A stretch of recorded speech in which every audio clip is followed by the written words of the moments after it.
প্রিয় দেশবাসী, দেশের শিশু, কিশোর কিশোরী, তরুণ তরুণী, ছাত্রছাত্রী, বয়স্ক বৃদ্ধ, পুরুষ মহিলা সবাইকে আমার সালাম জানাচ্ছি। আসসালামু আলাইকুম। বক্তব্যের শুরুতে আমি গভীর শ্রদ্ধা জানাচ্ছি জুলাই আগস্ট মাসে ফ্যাসিবাদের বিরুদ্ধে ছাত্র শ্রমিক জনতার অভ্যুত্থানে নিহত সকল শহীদের প্রতি। আমি আরও স্মরণ করছি তাদের যারা ফ্যাসিবাদী শক্তির প্রাণঘাতী অস্ত্রের সামনে হিমালয়ের মতো দাঁড়িয়ে অন্যায়ের প্রতিবাদ করে মৃত্যুকে আলিঙ্গন করেছে, আহত হয়েছে, পঙ্গুত্ব বরণ করেছে, হারিয়েছে তাদের চোখের দৃষ্টি। সেই সব বীরদের স্মরণ করছি যারা মিথ্যাচার, লুটপাট, স্বৈরতন্ত্রের বিরুদ্ধে এক দফা দাবি নিয়ে দাঁড়িয়েছিল। কৃতজ্ঞতা চিত্তে স্মরণ করছি আপনাদের ভাই বোনদের, আপনাদের সন্তানদের যারা এই বিপ্লবে অংশগ্রহণ করেছিল। প্রিয় দেশবাসী, আমি আগেও জানিয়েছি, আবারও জানাচ্ছি, গণ অভ্যুত্থানে সকল শহীদের পরিবারকে পুনর্বাসন করা হবে। সকল আহত শিক্ষার্থী, শ্রমিক জনতার চিকিৎসার সম্পূর্ণ ব্যয় সরকার বহন করবে। আহতদের দীর্ঘমেয়াদী এবং ব্যয়বহুল চিকিৎসা এবং শহীদদের পরিবারের দেখাশোনার জন্য স্বাস্থ্য মন্ত্রণালয়ের নেতৃত্বে একটি পূর্ণাঙ্গ তালিকা প্রস্তুত করা হয়েছে। এখন এই নতুন তথ্য পাওয়ার ভিত্তিতে এই তালিকা হালনাগাদ করা হতে থাকবে। গণ অভ্যুত্থানের শহীদদের স্মৃতি ধরে রাখতে সরকার তার যাত্রা লগ্নে জুলাই গণহত্যা স্মৃতি ফাউন্ডেশন নামে একটি ফাউন্ডেশন প্রতিষ্ঠার উদ্যোগ নেয়। এখন সে ফাউন্ডেশন তৈরি হয়েছে। সকল শহীদ পরিবার এবং আহতদের সর্বোত্তম চিকিৎসা সহ তাদের পরিবারের সম্পূর্ণ দায়িত্ব এই ফাউন্ডেশন গ্রহণ করছে। এই ফাউন্ডেশনে দান করার জন্য দেশের সকল মানুষ এবং বিদেশে অবস্থানরত বাংলাদেশিদের আমরা আহ্বান জানাচ্ছি। গত মাসে কুমিল্লা, নোয়াখালী, সিলেট অঞ্চলে আকস্মিক বন্যা এসব এলাকার মানুষকে হতভম্ব করে দিয়েছে। এখানে বেশিরভাগ এলাকায় কোনোদিন বন্যা হয়নি। তারা বন্যা মোকাবেলা করে অভ্যস্ত নন। দেশপ্রেমিক সশস্ত্র বাহিনী তাৎক্ষণিকভাবে বন্যা আক্রান্ত সবাইকে রক্ষার জন্য এগিয়ে আসে। সেনা, নৌ এবং বিমান বাহিনী পরস্পরের সঙ্গে সমন্বয় করে একযোগে কাজে নেমে পড়ার ফলে মানুষের দুর্ভোগ কম হয়েছে। এর পরপরই এনজিও এবং সাধারণ মানুষ দেশের সকল অঞ্চল থেকে দলে দলে এগিয়ে এসছে। আমি বিশেষ করে দেশপ্রেমিক সেনাবাহিনীকে আবারও ধন্যবাদ জানাচ্ছি। দেশের সকল দুর্যোগকালে তারা সবসময় আন্তরিকভাবে এগিয়ে এসছে। বিশেষ করে বন্যা ও শান্তি শৃঙ্খলা রক্ষার কাজে তাদের সৈনিক এবং অফিসাররা দিনের পর দিন যেভাবে দায়িত্ব পালন করেছে তার কোনো তুলনা হয় না। জনজীবনে স্বস্তি ও আত্মবিশ্বাস প্রতিষ্ঠায় তাদের ভূমিকা অনন্য। বাংলাদেশ সশস্ত্র বাহিনীর সকল সদস্যকে আমি ধন্যবাদ জানাই তাদের সততা, ত্যাগ ও অসীম দেশপ্রেমের জন্য। দেশের স্বাধীনতা সংগ্রাম থেকে শুরু করে বন্যা, খরা, ঝড়, বৃষ্টি, ঘূর্ণিঝড়, সকল প্রাকৃতিক দুর্যোগে আপনারা সকলের শেষ ভরসার স্থান।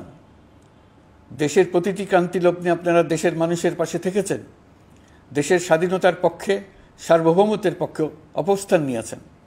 দেশ গঠনে আপনারা সবার আগে এগিয়ে এসছেন। বিগত জুলাই হতে শুরু হওয়া গণ অভ্যুত্থান, বন্যা, নিরাপত্তা প্রদান, অস্ত্র উদ্ধার সহ সকল কার্যক্রমে আপনারা সফলভাবে দিনরাত কাজ করে যাচ্ছেন। সরকার ও জনগণের পক্ষ থেকে আমি আপনাদের প্রতি কৃতজ্ঞতা জানাচ্ছি। বন্যা আমাদের জনজীবনে আরেকটি দিক উন্মোচন করল। দেশের সকল জায়গায় মানুষের সক্রিয় সহানুভূতির জোয়ার উঠেছিল অবিশ্বাস্য মাত্রায়। ব্যবসায়ী, অর্থবান ব্যক্তিরা যেমন তাদের অর্থ নিয়ে স্বতঃস্ফূর্তভাবে এগিয়ে এসেছিল, তেমনি দেশের বিভিন্ন প্রান্তের সাধারণ মানুষ, স্কুল, কলেজ, বিশ্ববিদ্যালয়ের ছেলেমেয়েরা জোয়ারের ঢলের মতো যার যার সামর্থ্য নিয়ে এগিয়ে এসছে। অনেকেই ছুটে গেছে বন্যার্তদের সহযোগিতা করার জন্য। এনজিওরা বিভিন্ন জায়গা থেকে ছুটে গেছে তাদের সহায়তা নিয়ে। তাদের কাজে অনুপ্রাণিত হয়ে আমি এনজিও নেতাদের সঙ্গে বৈঠক করেছি কিভাবে সরকার তাদের কাজের সঙ্গে সরকারের উদ্যোগকে সমন্বিত করতে পারে, সেটার কাঠামো তৈরি করে দেওয়ার জন্য। বন্যা এখন চলে গেছে, কিন্তু পুনর্বাসনের কঠিন কাজ আমাদের সামনে রয়ে গেছে। সকলের সহযোগিতায় আমরা পুনর্বাসনের কাজটি সফলভাবে সমাধান করতে চাই। আইন শৃঙ্খলা পরিস্থিতির উন্নতির জন্য আমরা দিনরাত পরিশ্রম করে যাচ্ছি। যে সমস্ত ভাই বোনেরা তাদের গত 16 বছরের বেদনা জানিয়ে তার প্রতিকার পাওয়ার জন্য আমার অফিস এবং সচিবালয়ের অফিসসমূহের সামনে প্রতিদিন ঘেরাও কর্মসূচি দিয়ে আমাদের কাজকর্ম ব্যাহত করছিলেন, তারা আমার আহ্বানে সাড়া দিয়ে ঘেরাও কর্মসূচির থেকে বিরত হয়েছেন বটে, তবে অন্যত্র আবার তারা তাদের কর্মসূচি দিয়ে যাতায়াতে ব্যাঘাত সৃষ্টি করছেন। আমি কথা দিচ্ছি, আপনাদের ন্যায্য আবেদনের কথা আমরা ভুলে যাব না। আমরা সকল অন্যায়ের প্রতিকারের জন্য প্রতিশ্রুতিবদ্ধ। আমরা আমাদের দায়িত্বকালে যথাসম্ভব সব সমস্যার সমাধানের চেষ্টা করব। আমি আবারও অনুরোধ করছি, আপনারা যাতায়াতে ব্যাঘাত সৃষ্টি থেকে বিরত থাকুন। জাতি আপনাদের প্রতি কৃতজ্ঞ থাকবে।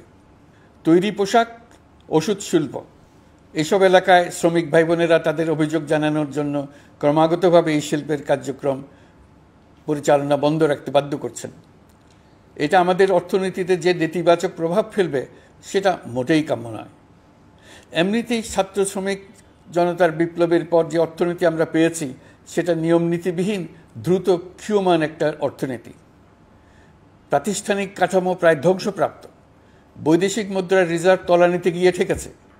আমরা এই অর্থনীতিতে প্রাণ সঞ্চারের চেষ্টা করছি, আমাদের উদ্যোগে সাড়াও পাচ্ছি। ঠিক এই সময়ে আমাদের শিল্প কারখানাগুলো বন্ধ হয়ে যাক, অকার্যকর হয়ে যাক, এটা আমাদের অর্থনীতিতে বিরাট আঘাত পড়বে। সেটা কিছুতেই আমাদের কাম্য হতে পারে না।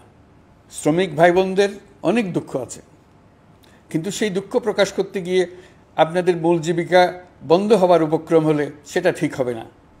দেশের অর্থনীতি ধ্বংসপ্রাপ্ত হলে সেটা ঠিক হবে না। শ্রমিক মালিক উভয়ের পক্ষে আলোচনা করে এইসব সমস্যার সমাধান আমরা অবশ্যই বের করব। আপনারা কারখানা খোলা রাখুন, অর্থনীতির চাকা সচল রাখুন, দেশের অর্থনীতিকে সোজা হয়ে দাঁড়াতে দিন। আমরা আপনাদের সমস্যার স্থায়ী সমাধান বের করার জন্য সর্বশক্তি প্রয়োগ করব। মালিক পক্ষের কাছে আমাদের আবেদন, আপনারা শ্রমিকদের সঙ্গে বোঝাপড়া করুন, কারখানা সচল রাখুন, অর্থনীতির দুর্বল স্বাস্থ্যকে সবল করে তুলুন। ওষুধ শিল্প এবং তৈরি পোশাক শিল্প দেশের গৌরব। এর মাধ্যমে আমাদের শ্রমিক ভাই বোনেরা তাদের কর্মকুশলতা বিশ্বকে মুগ্ধ করেছে। এর সাফল্য এখন থমকে আছে। আমরা এই দুই শিল্পকে তাদের সম্ভাব্য শীর্ষে নিয়ে যেতে চাই। দুর্বল করার তো প্রশ্নই ওঠে না। এই দুই শিল্পের কোথায় কোথায় বাধা আছে, সমস্যা আছে, সেগুলো চিহ্নিত করে তাকে বাধামুক্ত করতে চাই। আমরা বিদেশি ক্রেতাদের একত্রিত করে তাদের সহযোগিতা চাইব, যেন বাংলাদেশের এই শিল্প দুটি বিশ্বের অন্যান্য দেশের চাইতে বেশি আস্থাযোগ্য হয়ে গড়ে উঠতে পারে। সব কিছুই সম্ভব যদি আমরা শ্রমিক মালিক সম্পর্কটা একটা নির্ভরযোগ্য, আনন্দদায়ক করে গড়ে তুলতে পারি।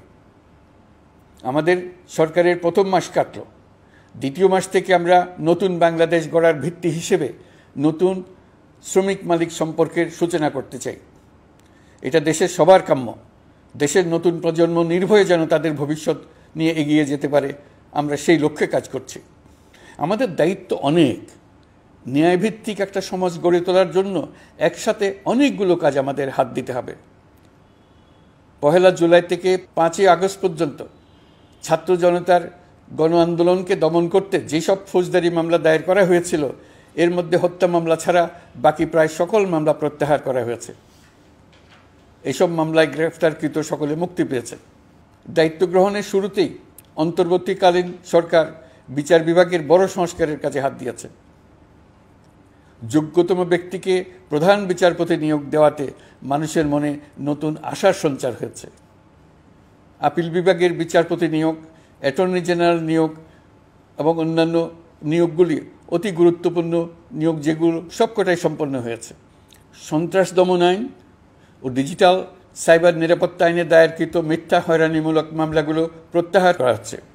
সাইবার নিরাপত্তা আইন সহ বাংলাদেশে বিদ্যমান সকল কালো আইনের তালিকা করা হয়েছে। অতি সত্বর এই সকল কালো আইন বাতিল ও প্রযোজ্য ক্ষেত্রে সংশোধন করা হবে। সাংবাদিক সাগর রনি হত্যাকাণ্ড সহ বহুল আলোচিত 5টি হত্যাকাণ্ডের তদন্ত ও বিচার অগ্রাধিকার ভিত্তিতে ও দ্রুততম সময়ে নিষ্পত্তির জন্য সহায়তা প্রদান করা হচ্ছে। সম্প্রতি আমরা বলপূর্বক গুম থেকে সকল ব্যক্তির সুরক্ষার জন্য আন্তর্জাতিক কনভেনশনের সনদে স্বাক্ষর করেছি। ফলে স্বৈরাচার দ্বারা প্রতিষ্ঠিত গুম সংস্কৃতির সমাপ্তি ঘটানোর জন্য আন্তর্জাতিকভাবে আমরা প্রতিজ্ঞাবদ্ধ হলাম। এছাড়া আমরা ফেসিবাদ শাসনের 15 বছরে গুমের প্রতিটি ঘটনা তদন্ত করার জন্য পৃথক একটা কমিশন গঠন করছি। যেসব পরিবার তাদের নিখোঁজ পিতা, স্বামী, পুত্র এবং ভাইদের পাওয়ার জন্য বছরের পর বছর যন্ত্রণার সাথে অপেক্ষা করছেন, আমরা আপনাদের বেদনায় সমব্যথী। আয়নাঘরগুলো বন্ধ করে দেওয়া হয়েছে এবং সেই সাথে বের হয়ে আসছে ফ্যাসিস্ট হাসিনা সরকারের গুমের শিকার ভাই বোনদের কষ্ট ও যন্ত্রণা গাথা। আমাদের তরুণ প্রজন্মের ভবিষ্যৎ যেন উজ্জ্বল হয়, সেটা নিশ্চিত করতে শিক্ষা ব্যবস্থার দিকে আমাদের পূর্ণ নজর রয়েছে। ইতিমধ্যে প্রথম শ্রেণী থেকে দ্বাদশ শ্রেণী পর্যন্ত বর্তমানের ত্রুটিপূর্ণ শিক্ষাক্রম পরিবর্তন করা হয়েছে। বই সংশোধন ও পরিমার্জনের কাজ শেষ পর্যায়ে আছে। এই সংস্কারের কাজ অব্যাহত থাকবে। বিশ্ববিদ্যালয়সমূহের উচ্চ প্রশাসনিক পদগুলো পূরণ করে শিক্ষা কার্যক্রম স্বাভাবিক করার কাজ দ্রুত গতিতে এগিয়ে চলেছে। বেসরকারি শিক্ষা প্রতিষ্ঠানগুলোর পরিচালনা বোর্ডে দখলদারিত্বের রাজনীতি বন্ধ করার ব্যবস্থাও নেওয়া হয়েছে।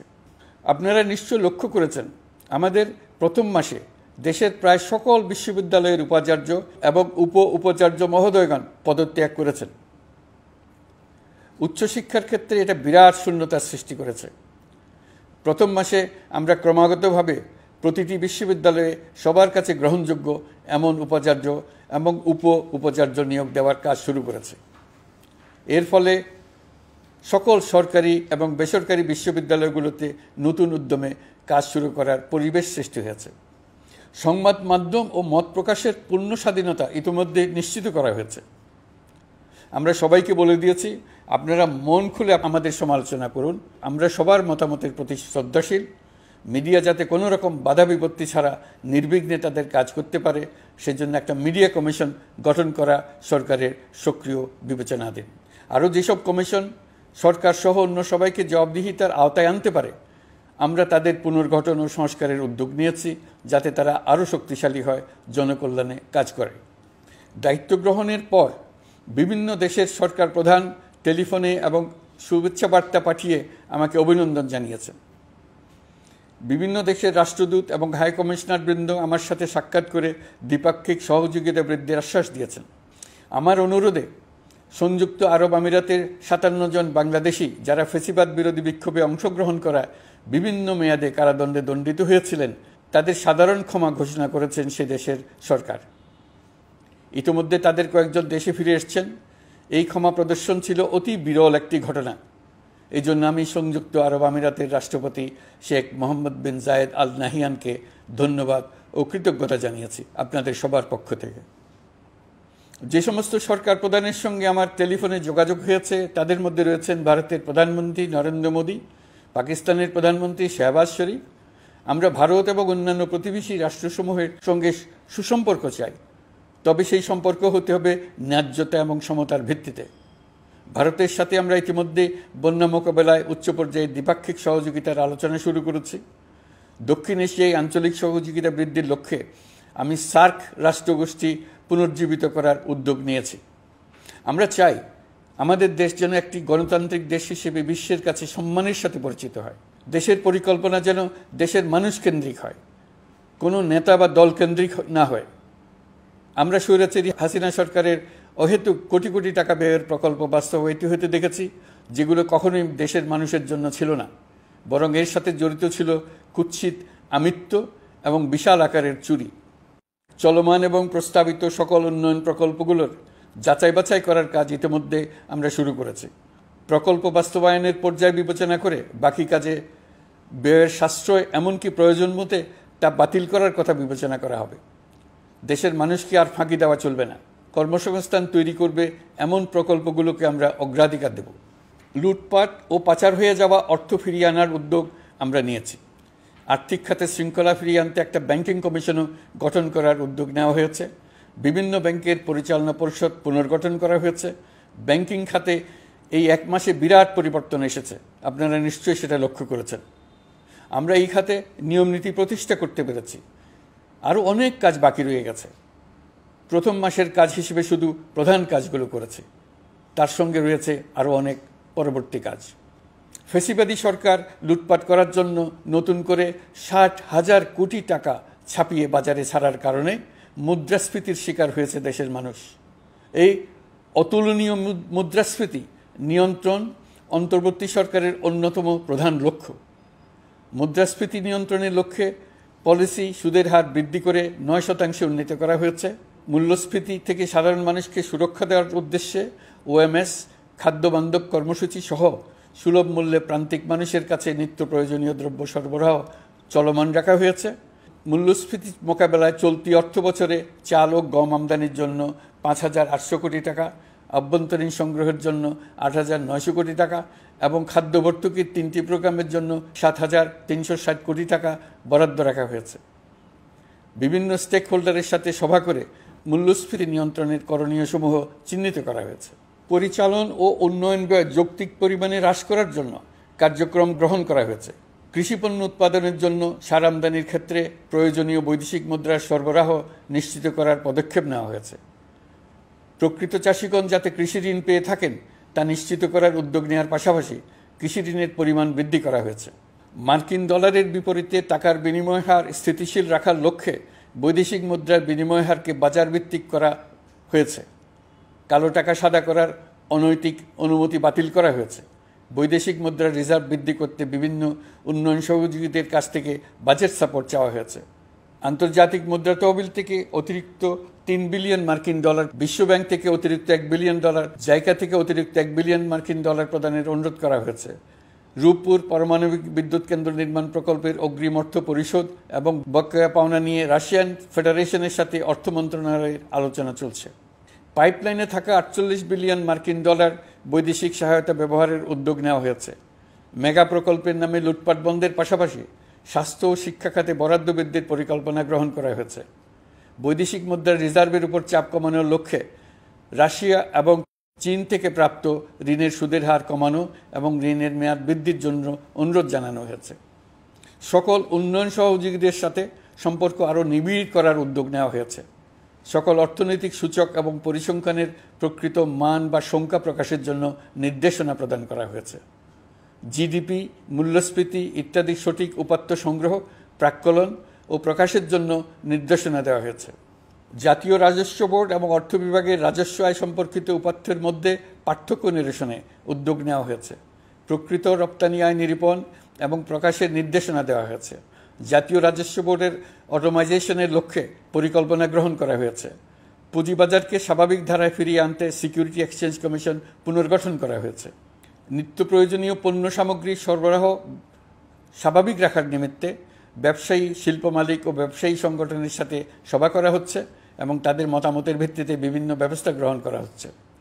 বিদ্যমান মজুদ ও ঘাটতি মূল্যায়ন করে ভবিষ্যৎ চাহিদা পর্যালোচনা করে স্থানীয় উৎপাদন বৃদ্ধির পাশাপাশি আমদানি পর্যায়ে বিভিন্ন জটিলতা দূরীকরণ, বন্দর ও বড় মোকামসহ পরিবহন ব্যবস্থার বিভিন্ন সমস্যা সমাধানে সংশ্লিষ্ট সকল মন্ত্রণালয়, দপ্তর, বিভাগকে প্রয়োজনীয় নির্দেশ দেওয়া হয়েছে। এই জন্য তেল, চিনি, ডিম ও মাংস উৎপাদনকারী বৃহৎ প্রতিষ্ঠানসমূহের সাথে সভা ও মতবিনিময় করা হচ্ছে। নিত্য প্রয়োজনীয় কিছু দ্রব্যাদি যেমন পেঁয়াজ, আলু এসবের দাম আরও কমানোর জন্য বিদ্যমান শুল্ক হার হ্রাসের বিষয়ে এনবিআরকে প্রয়োজনীয় নির্দেশনা দেওয়া হয়েছে। ইতোমধ্যে এনবিআর পেঁয়াজ, আলু ও কতিপয় কীটনাশকের ক্ষেত্রে আমদানি শুল্ক হ্রাস এবং ক্ষেত্র বিশেষে রেগুলেটরি শুল্ক প্রত্যাহার করে এসআরও জারি করেছে। নিম্ন আয়ের 1 কোটি পরিবারকে টিসিবির মাধ্যমে হ্রাসকৃত মূল্যে কিছু পণ্য যেমন পরিবার প্রতি চাল মাসে 5 কেজি, সয়াবিন তেল মাসে 2 কেজি, মসুর ডাল মাসে 2 কেজি দেওয়া হচ্ছে। এটি সামনের দিনগুলোতে অব্যাহত রাখা হবে। সরকার দায়িত্ব গ্রহণের পর জনপ্রত্যাশা অনুযায়ী বিদ্যুৎ, জ্বালানি ও খনিজ সম্পদ মন্ত্রণালয় হতে বিদ্যুৎ ও জ্বালানির দ্রুত সরবরাহ বৃদ্ধি আইনের অধীনে চলমান সকল প্রকার নেগোসিয়েশন, প্রকল্প বাছাই এবং ক্রয় প্রক্রিয়াকরণ কার্যক্রম আপাতত স্থগিত করা হয়েছে। গত 1.5 দশকে এই আইন ব্যবহার করে লক্ষ কোটি টাকা লুটপাট হয়েছে। বিদ্যুৎ, জ্বালানি ও খনিজ সম্পদ মন্ত্রণালয়ের আওতাধীন কোম্পানিসমূহে অধিকতর স্বচ্ছতা ও জবাবদিহিতা আনার লক্ষ্যে কোম্পানিসমূহের পরিচালনা পর্ষদ পুনর্গঠন করা হয়েছে। প্রকৌশল, ভূতত্ত্ব এবং খনিজ হিসাব বিষয়ে অধ্যয়ন করেছে এমন ছাত্র প্রতিনিধি অন্তর্ভুক্ত করার জন্য উদ্যোগ গ্রহণ করা হয়েছে। এই খাতে অধিকতর সক্ষমতা, গতিশীলতা এবং জবাবদিহিতা নিশ্চিত করার লক্ষ্যে বিশেষজ্ঞগণের সমন্বয়ে একটি কমিটি গঠন করা হয়েছে। জ্বালানি তেলের মূল্য জনপ্রত্যাশা অনুযায়ী সহনশীল রাখতে অকটেন ও পেট্রোলের দাম 6 টাকা, ডিজেল ও কেরোসিনের দাম 1 টাকা 25 পয়সা কমানো হয়েছে। 37 দিন বন্ধ থাকার পর গত 25 আগস্ট হতে মিরপুর 10 ও কাজীপাড়া স্টেশন ছাড়া বাকি সব স্টেশনে মেট্রো রেল পুনরায় চালু করা হয়েছে। ভুয়া মুক্তিযোদ্ধাদের চিহ্নিত করার লক্ষ্যে বিশেষ করে মুক্তিযুদ্ধের সময় যাদের বয়স 12.5 বছরের কম ছিল তাদের মুক্তিযুদ্ধ তালিকা হতে বাতিলের জন্য সুপ্রিম কোর্টে লিভ টু আপিলের পদক্ষেপ গ্রহণ করা হয়েছে। মুক্তিযোদ্ধা কল্যাণ ট্রাস্টের আওতাধীন বেদখলকৃত স্থাবর সম্পত্তি উদ্ধারে প্রয়োজনীয় ব্যবস্থা গ্রহণ করা হয়েছে। গৃহায়ন ও গণপূর্ত মন্ত্রণালয় কর্তৃক গৃহীত বরিশাল, রংপুর, ময়মনসিংহ উন্নয়ন কর্তৃপক্ষ আইন এর খসড়া তৈরির কার্যক্রম নেওয়া হয়েছে। পূর্বাচল নতুন শহর প্রকল্প, ঢাকার আশেপাশে স্যাটেলাইট সিটি নির্মাণের রোডম্যাপ চূড়ান্তকরণের উদ্যোগ নেওয়া হয়েছে। বিধি বহির্ভূত প্রদত্ত প্লট ও ফ্ল্যাটের বরাদ্দ বাতিলের উদ্যোগ নেওয়া হয়েছে।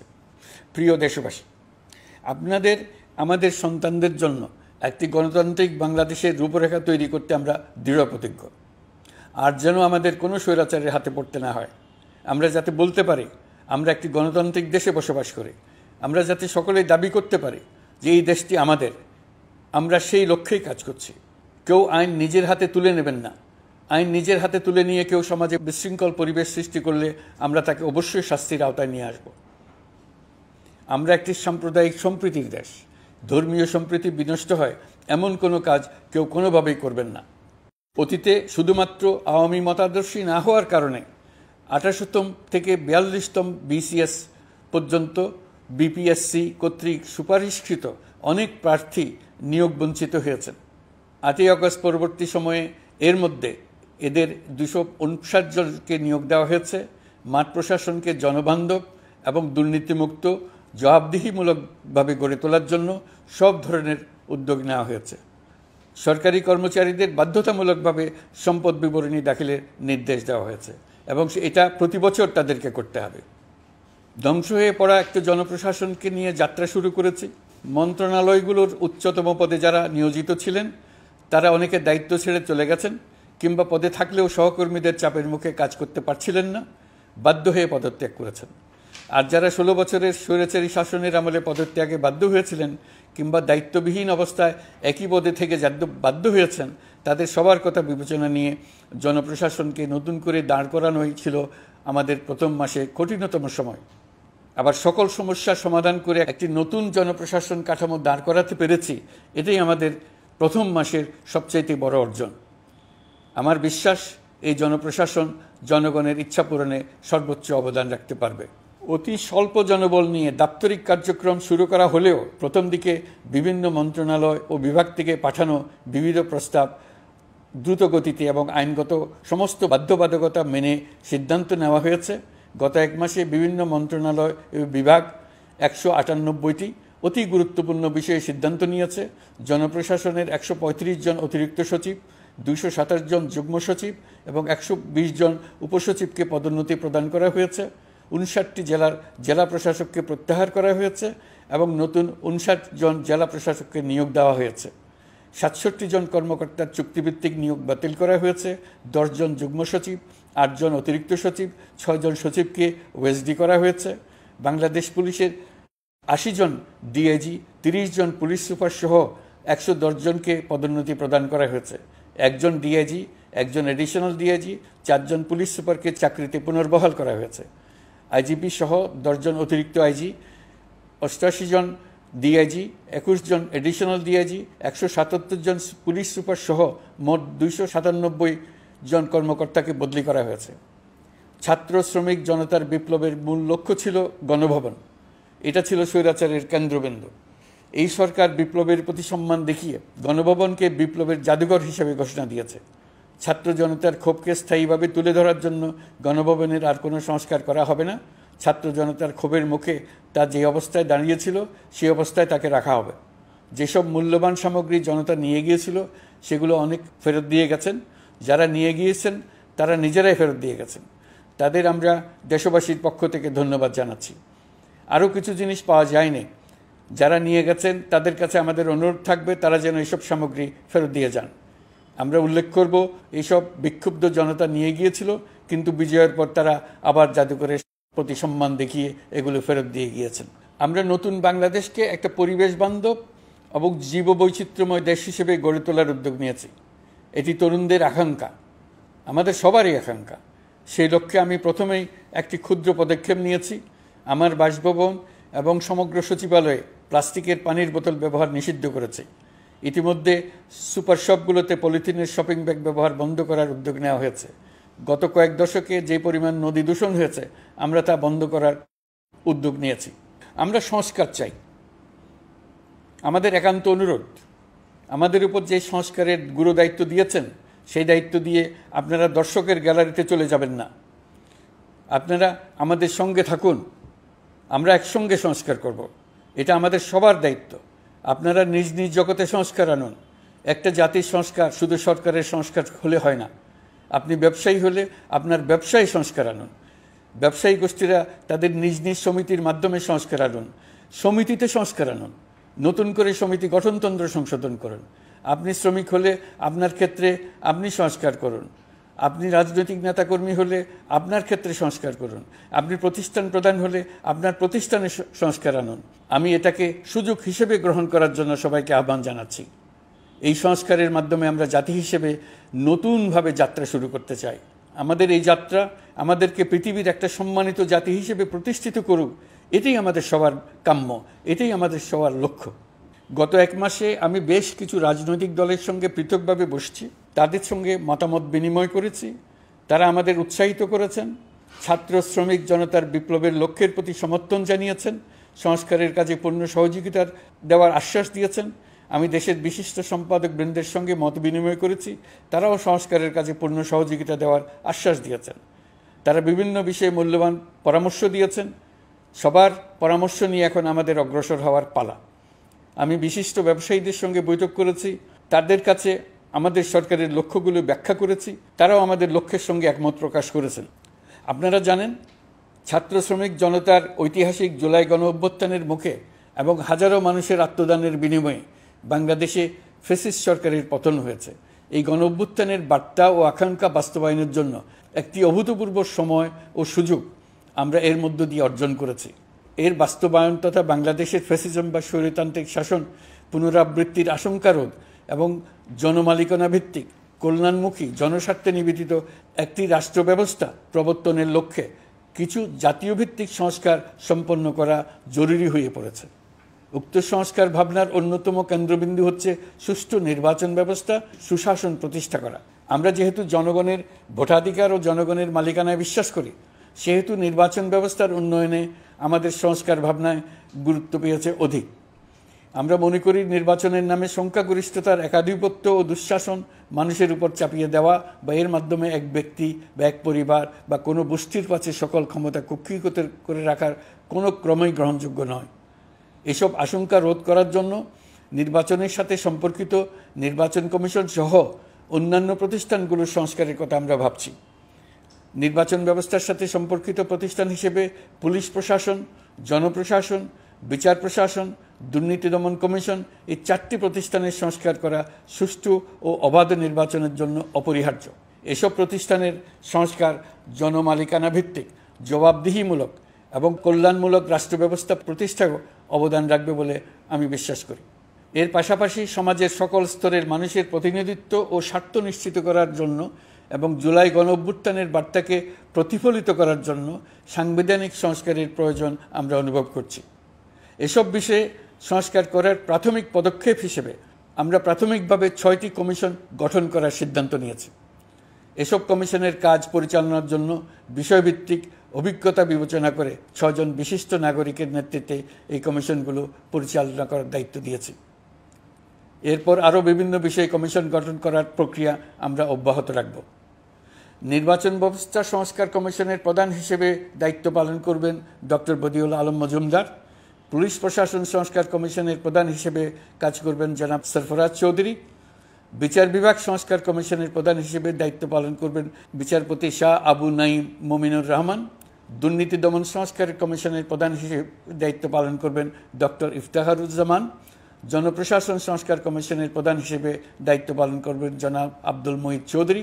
সংবিধান সংস্কার কমিশনের প্রধান হিসেবে দায়িত্ব পালন করবেন ডক্টর শাহদিন মালিক। এসব কমিশনের অন্য সদস্যদের নাম কমিশন প্রধানদের সাথে আলোচনা করে ঠিক করা হবে। কমিশনগুলোর আলোচনা ও পরামর্শ সভায় উপদেষ্টা পরিষদের সদস্য, ছাত্র, শ্রমিক জনতা আন্দোলনের প্রতিনিধি, নাগরিক সমাজ ও রাজনৈতিক দলের প্রতিনিধিরা উপস্থিত থাকবেন। পূর্ণাঙ্গভাবে গঠিত হওয়ার পর কমিশন আনুষ্ঠানিকভাবে তাদের কাজ আগামী 1 অক্টোবর থেকে শুরু করতে পারবে বলে আমি আশা করছি এবং এটি পরবর্তী 3 মাসের মধ্যে সম্পন্ন হবে বলে আমরা ধারণা করছি। কমিশনের রিপোর্টের ভিত্তিতে সরকার পরবর্তী পর্যায়ে প্রধান রাজনৈতিক দলগুলোর সাথে পরামর্শ সভার আয়োজন করবে। চূড়ান্ত পর্যায়ে ছাত্র সমাজ, নাগরিক সমাজ, রাজনৈতিক দলের প্রতিনিধি, সরকারের প্রতিনিধি নিয়ে ব্যাপক ভিত্তিক 3 থেকে 7 দিন ব্যাপী একটি পরামর্শ সভার ভিত্তিতে সংস্কার ভাবনার রূপরেখা চূড়ান্ত করা হবে। এতে এই রূপরেখা কীভাবে বাস্তবায়ন হবে তার একটি ধারণাও দেওয়া হবে। এই আয়োজন জুলাই গণঅভ্যুত্থানের বার্তা বাস্তবায়ন ও রাষ্ট্র পুনর্নির্মাণ তাগিদের ঐক্যবন্ধনে গোটা জাতিকে শক্তিশালী ও আশাবাদী করে তুলবে বলে আমাদের বিশ্বাস। প্রিয় দেশবাসী, আমাদের সামনে অনেক কাজ। সবাই মিলে একই লক্ষ্যে আমরা অগ্রসর হতে চাই। আমাদের মধ্যে, বিশেষ করে আমাদের নতুন প্রজন্মের মধ্যে যে সুপ্ত প্রতিভা লুকিয়ে আছে সেটা যেন বিনা বাধায় রাষ্ট্রের এবং সমাজের সহযোগিতায় প্রকাশ করতে পারি, সেই সুযোগের কাঠামো তৈরি করতে চাই। সকলে মিলে আমাদের পরিবারের প্রতিটি সদস্যকে, সে ঝাড়ুদার হোক, ছাত্র হোক, শিক্ষক হোক, যে কোনো ধর্মের হোক, সবার সমান অধিকার নিশ্চিত করতে চাই। এই হলো আমাদের সংস্কারের মূল লক্ষ্য। আসুন ছাত্র শ্রমিক জনতার এই বিপ্লবের লক্ষ্যকে আমরা দ্রুত বাস্তবায়ন করি। আমাদের প্রথম মাসে আমরা যেই গতিতে, যে উদ্যম নিয়ে কাজ এগিয়ে নিয়ে যাওয়ার কথা চিন্তা করেছিলাম সেটা হয়তো করতে পারিনি বাস্তব অবস্থার পরিপ্রেক্ষিতে। দেশের আইনশৃঙ্খলা পরিস্থিতি স্বাভাবিক রাখা গেলে আশা করি আমরা আমাদের গতি অনেক বাড়াতে পারব। এজন্য দেশের সকল মানুষের কাছে, শিক্ষক, ছাত্রছাত্রী, কৃষক, শ্রমিক, পেশাজীবী, বড় ব্যবসায়ী, ক্ষুদ্র ব্যবসায়ী, দিনমজুর, গৃহিণী, সকলের সহযোগিতা চেয়েছি। আমাদের কাজ বড় কঠিন, কিন্তু জাতি হিসেবে এবার ব্যর্থ হওয়ার কোনো অবকাশ আমাদের নেই। আমাদেরকে সফল হতেই হবে। এই সাফল্য আপনাদের কারণেই আসবে, আপনার সহযোগিতার কারণেই আসবে। আমাদের কাজ হবে আপনার আমার স্বপ্নকে বাস্তবে রূপায়িত করা। এখন আমরা আমাদের 2য় মাস শুরু করছি। আমাদের 2য় মাসে যেন আপনাদের মনে দৃঢ় আস্থা সৃষ্টি করতে পারি, সেই চেষ্টা করে যাব। ধৈর্য ধরুন, এই কথাটি আমি মোটেই আপনাদের বলবো না। আমরা সবাই অধৈর্য হয়ে পড়েছি। এত সব কাজ কখন যে শেষ হবে এটা চিন্তা করে আমরা অধৈর্য হব, কেন হব না? কিন্তু সঠিকভাবে কাজ করব, কাজে কোনো অধৈর্যের চিহ্ন রাখব না। প্রিয় দেশবাসী, দেশের শিশু, কিশোর কিশোরী, তরুণ তরুণী, ছাত্রছাত্রী, বয়স্ক, বৃদ্ধ, পুরুষ, মহিলা, সবাইকে আবারও আমার সালাম জানাচ্ছি। আসসালামু আলাইকুম। আপনাদের সবাইকে ধন্যবাদ জানাচ্ছি। মহান আল্লাহ আমাদের সকলের সহায় হন।